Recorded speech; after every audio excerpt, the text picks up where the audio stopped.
uwo mutipe yitwa Bruce Melody rero Bruce Melody nawe ninjya kumuvugaho we ararenze. Reba ni video ya kabiri. Next. Uyu yitwa Israel Mbonyi. Buriya Israel Mbonyi nawe. Reba ni video ya gatatu. Uyu muntu you say you kumuvugaho n'ibindi bintu. My boss Mwindabirene n'umuntu munini cyane. Nkuko mubibonye kuri izi video, Niyo Bosco bari kumwereka amafoto y'abahanzi, aba celebrity batandukanye, yarangiza akareba akavuga amazina yabo, akavuga n'ibintu bitatabaziho. Icyo ngira ngo tuvugane cyangwa se tuganireho ntago ari ibintu bitatabaziho, ahubwo uyu muhungu Niyo Bosco, uyu musore yacanze abantu. Ese Niyo Bosco yabareba? Ese Niyo Bosco yabareba muri iyi myaka ingahe yose ishize tuzi ko abana n'ubumuga bwo kutabona? Ni gute Niyo Bosco bamwereka amafoto y'abantu yarangiza akavuga amazina yabo, nta muntu umubwiye, nta muntu muri iyi rwara, yarangiza akavuga iki? Akavuga amazina yabo. Abantu bacitse urondogoro ku ma social medias za YouTube, Facebook, X, Instagram, hose abantu bacitse iki? Ururondogoro. Bari kwibaza ese mutipe yaratubeshye. Bamweretse amafoto atandukanye, yarimo ba Element, ba G-Tough, Israel Mbonyi, bakamwereka ifoto ya Israel Mbonyi akavuga ati ni Israel Mbonyi. Nta muntu umubwiye Niyo Bosco. Ibi bintu bakabihuza nuko mu minsi yashize Niyo Bosco yapropoje umukobwa. Apropoze umukobwa mwiza cyane, amwambika impeta. Abantu nyuma comment baravuga ati Niyo Bosco ni gute amenye ko uriya mukobwa ari mwiza? Niyo Bosco ni gute amenye gutereta atareba? Usibye ko ibyo ntaho bihura no kureba. Niyo Bosco ni gute yafashe urutoki akarwambikamo impeta atabanje kureba, atabanje kugira gute? Wenda ngiyaho sinatera comment ko wenda n'urutoki umuntu ashobora gukabakaba. Urutoki umuntu ashobora gukabakaba kumva cyangwa se akabara intoki akavuga ati urujyamo impeta n'urunguru akambikamo. Ariko ikiri gutungura abantu, kiri gukomeza kuvugisha abantu hano hanze, ni uburyo Niyo Bosco bamweretse amafoto akagira gute? Akabasha kuvuga amazina y'amafoto bari kumwereka. Akabasha kugira gute? Kuvuga amazina y'amafoto bari kumwereka. Ni mu kiganiro cyitwa One on One gikorwa na Tycoon Ndahiro, muramuzi, ni umunyamakuru ukorera kuri YouTube, nakorera kuri televiziyo. Ni ikiganiro aho agenda atumira aba celebrity batandukanye, aba star batandukanye, yarangiza akagenda babaza ibibazo bitandukanye, akagenda bereka amafoto, yarangiza akakubaza iyo foto akweretse, ese uyu muntu nkweretse umuziho iki? Muvuga ibintu bitatu. Ni channel yitwa narababwiye mugende mu yisure, umuntu akore subscribe muteze imbere n'umuhungu wacu Tycoon Ndahiro. Ariko muri iyi minsi mugere muri kuri YouTube channel, ni ikiganiro kiriho kuri YouTube channel aho Niyo Bosco bamubaza, bakamwereka amazina, bakamwereka amafoto y'abantu basanzwe. Harimo n'abagiye bamwe batandukanye, n'abasitari batandukanye.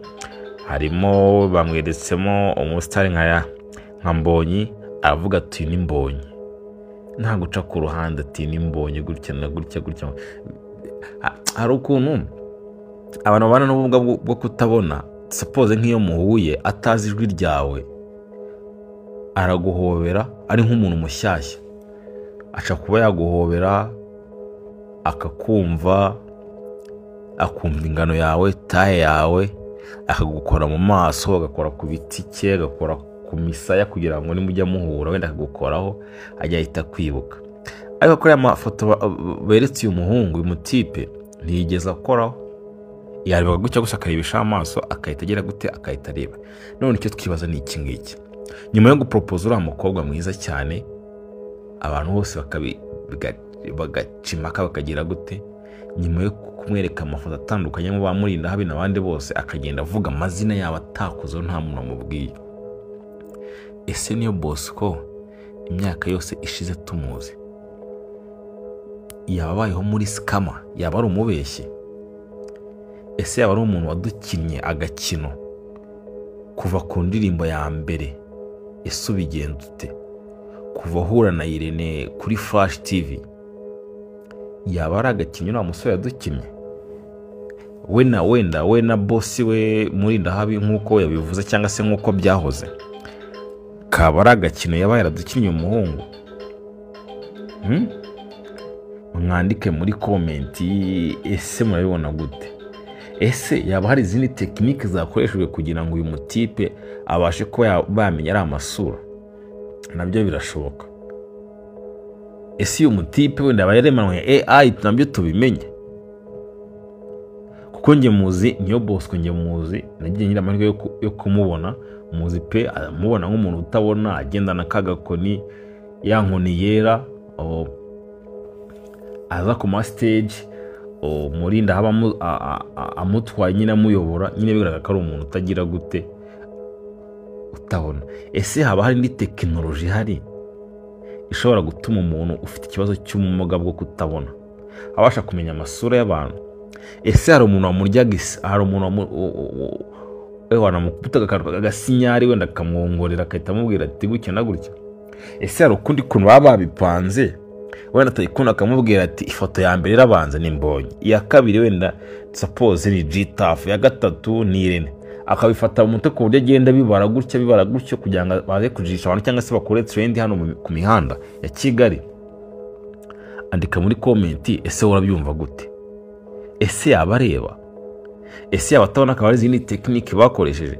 Ese yaba ari umusikama akatuba twarabayeho muri imyaka yose tukabaho mu kinyoma tuzi ngo niyo Bosco ntago agira guta ntago areba kandi umutipe areba?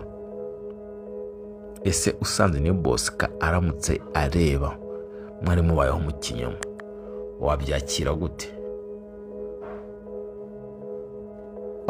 Twatunguwe ntago tuzi ngo nibikire kanganira nyir'ubwite cyangwa wenda atayikuna akakubwira ukuntu babigenjeje, ariko ndatekereza nyine bafite ukuntu babigenjeje. Niba ibintu ni bibiri, niyo Bosco yareba cyangwa ntareba.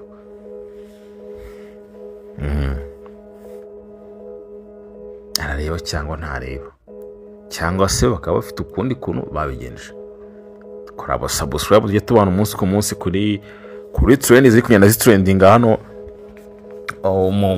muri Kigali mu Rwanda. Dufite amavideo menshi twagiye dukora hano, harimo amavideo y'ampano, ari gahunda z'iki n'iki nawe murabizi, harimo amavideo ajyanye na football, byose birimo hano hazajya haca trend nyinshi zitandukanye.